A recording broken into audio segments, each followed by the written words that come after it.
Bon, et bien encore démarrage sur en vrac sur la structure métallique. Ce que vous voyez, c'est que je suis en train de commencer à couper dans l'axe longitudinal les cornières afin de après recouper dans l'axe perpendiculaire radial ici afin d'enlever ce morceau là de métal afin de libérer la pâte qui va être après pliée pour s'adapter. Ce sont les deux jambes de force qui vont être après, il va y avoir un angle de part et d'autre. Donc au lieu de faire ça à la meuleuse, moi j'ai décidé, vous voyez, j'attache avec un petit étau et je prends une scie sabre, lame métal. Donc je commence à en tailler pour être bien perpendiculaire, enfin bien, pardon, parallèle à la surface. Je coupe du côté de l'encoche que je veux garder et puis après je coupe de l'autre côté. Voilà, pour être tranquille, ça me sert de guide avec un angle comme ça nominal. Voilà, ça se coupe bien et puis régulièrement je mets un peu d'huile de coupe.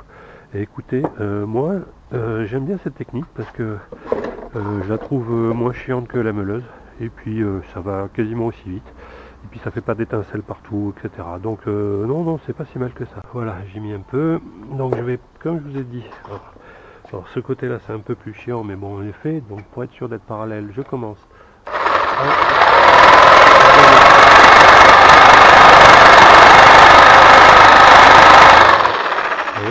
là j'ai la petite entaille et après je continue tranquille, c'est plus simple après.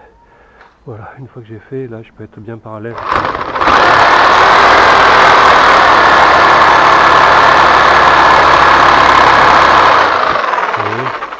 Donc, et puis de temps en temps je rajoute un peu d'huile de coupe. Voilà, donc ça fait un peu de fumée quand il y a l'huile de coupe, ce qui est normal.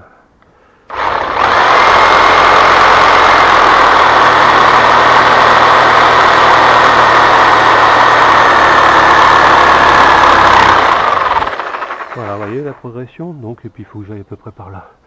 Donc ça le fait tranquille, la technique à deux balles. Vous voyez, là avec ça j'arrive à couper la coupe radiale.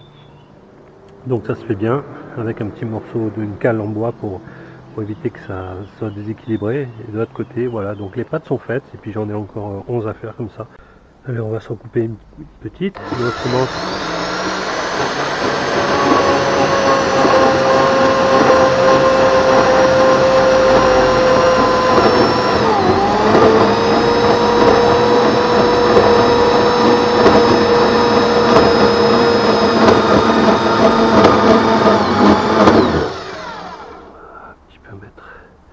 Une coupe, histoire de ne pas trop abîmer.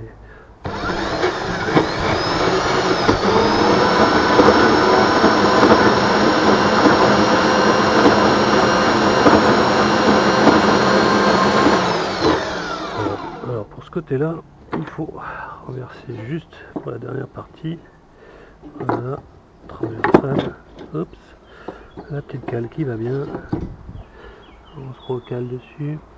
Voilà, c'est pas mal. Et hop.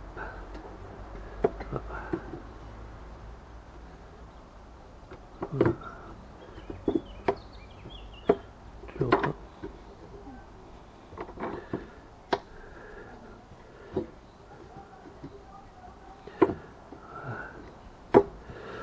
Voilà, un petit peu d'huile. Et on fait la dernière petite partie.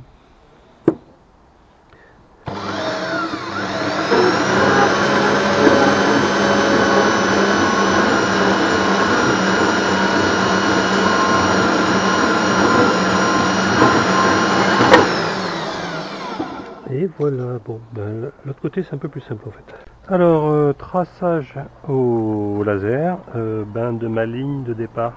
Donc je me suis fait une pige, c'est mieux que porter le tube, enfin une demi-pige qui représente la demi-hauteur, donc à 1,50 avec les trous qui vont bien.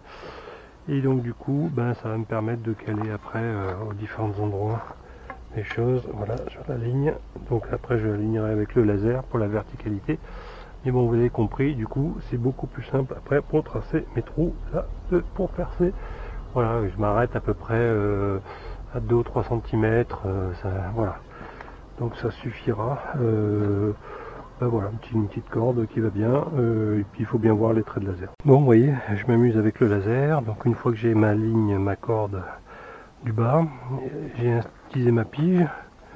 voilà, pour faire mes marques au niveau des trous, et puis je corrige un peu avec le laser, voilà, et puis des petites gommes, je corrige le parallaxe.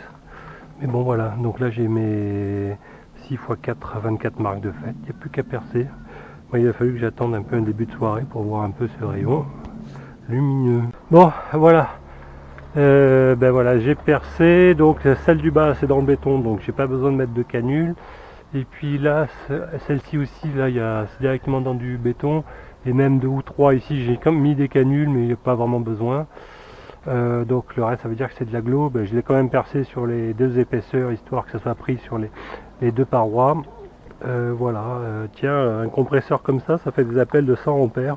Ben, l'onduleur, il a parfaitement pris, hein. J'ai fait une bonne séance pendant un quart d'heure, 20 minutes, sans aucun souci. Voilà, donc ça c'est cool, encore du bricolage d'électricité à l'énergie solaire, ça c'est cool. Bon voilà, le quadrillage est à peu près bon, il ne restera plus qu'à mettre les tiges filetées, et puis grosse séance de scellement chimique, j'espère que... Oula, je vais en bouffer là du scellement chimique. Ah, il faut que je coupe mes tiges filetées d'abord, c'est important, et donc ça je vais le faire aussi avec la scie à ruban, c'est vraiment top pour ça, et puis je vais les enquiller à 24 comme ça. Bon, voilà, les 24 trous. Donc j'ai percé en pas mal, en 16, ben, pour pouvoir mettre les canules ou directement les tiges filetées qui sont du 10, vous voyez. Donc du coup j'ai traversé quand même, quand c'est de l'agglo, vous voyez, quand il y a les canules ça veut dire que c'est de l'agglo derrière. Alors il y a des fois, ces endroits c'est pas de l'agglo, voilà. Mais du coup quand c'est de l'agglo, j'ai quand même traversé les 2 parois, histoire d'être pris sur les 2, hein, que ce soit plus solide.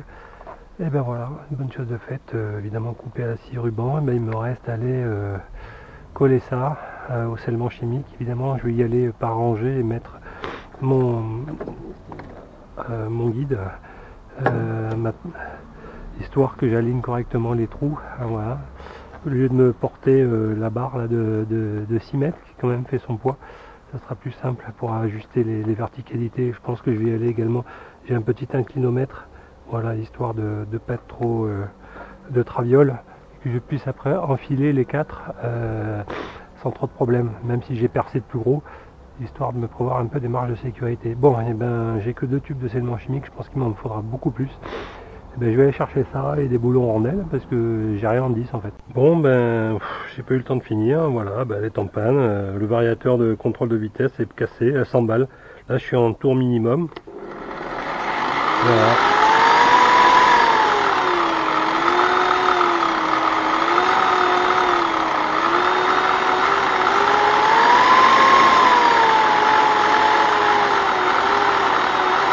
Voilà, on parle d'obsolescence programmée. Ben, regardez, ça c'est la partie électronique de la perceuse à colonne.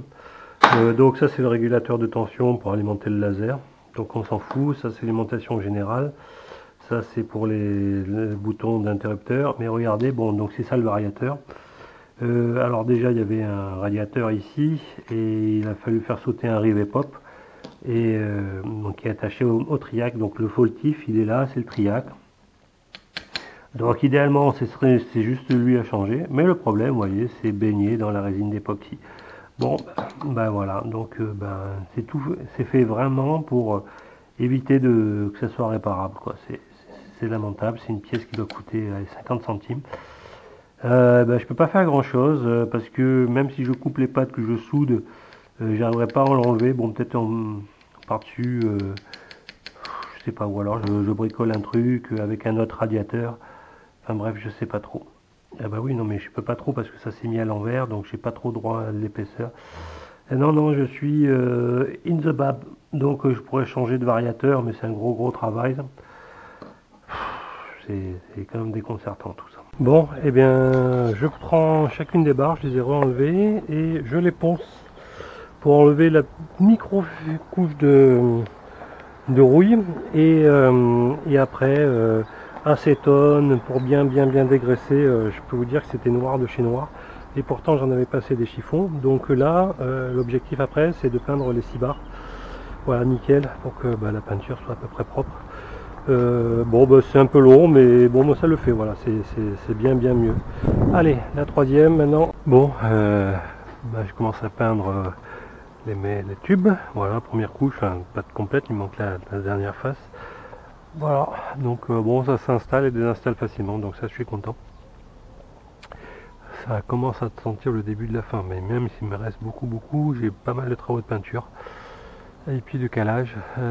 Voilà, bon, allez, j'attends que ça sèche. Bon voilà, j'ai fini de peindre les 6 tubes et comme vous voyez, j'ai également mis une bande de protection. Vous savez, c'est ce qu'on met sous les parquets. Pourquoi? Parce que ça sera derrière le mur, c'est pour un peu protéger mon enduit. Voilà, donc pour éviter un peu les choses. Donc c'est le genre de bande en des rouleaux de 30 mètres, en 3 mm d'épaisseur sur 5 cm de large. Bon, vous trouvez ça dans le rayon USB parquet là. Hein. Bon, je sais pas si ça va servir à quelque chose. Et j'ai également peint les 6 premières barres ainsi que les supports de platine. Alors vous voyez, elles sont sales parce qu'il a plu ce matin, donc elles ont pris la poussière, mais bon, il suffit de donner un coup de nettoyage. Et au niveau peinture, il me restera quasiment que les dernières barres, les 12 ici. Alors pourquoi je le fais pas maintenant? Parce que en fonction des platines, il va falloir que j'ajuste les angles, et comme il y a l'épaisseur du tube aussi, donc je préfère poser les platines et les faire individuellement. Donc il va falloir que je fasse les angles à l'étau. Voilà, une fois que j'en aurai, je pense que je vais faire 6 avec une certaine paire d'angles et 6 de l'autre, dans lesquels il intégrera également l'épaisseur du tube de 5 cm. Voilà, donc ça veut dire que les platines ne seront pas forcément installées de façon symétrique par rapport au tube, pour justement tenir compte de cette épaisseur là, et forcément ça sera attaché que d'un des deux côtés. Donc je vais mettre les bordures externes évidemment pour maximiser la surface de portance, et au milieu je sais pas, je vais voir si je fais un motif, etc. Bon, donc c'est pour ça que je peins pas encore, parce qu'il faut que je les torde, et une fois qu'elles seront mises avec les bons angles, je peindrai.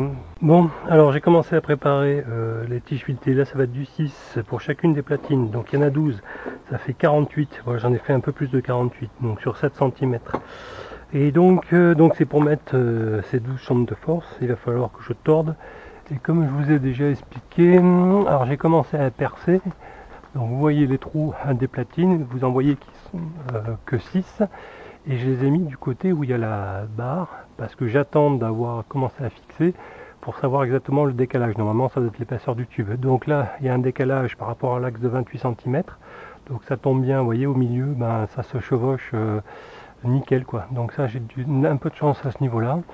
Et puis voilà, donc maintenant nettoyage des trous, et puis commencer à mettre le scellement chimique, mais au début je vais mettre du scotch de calfeutrage pour pas bousiller l'enduit.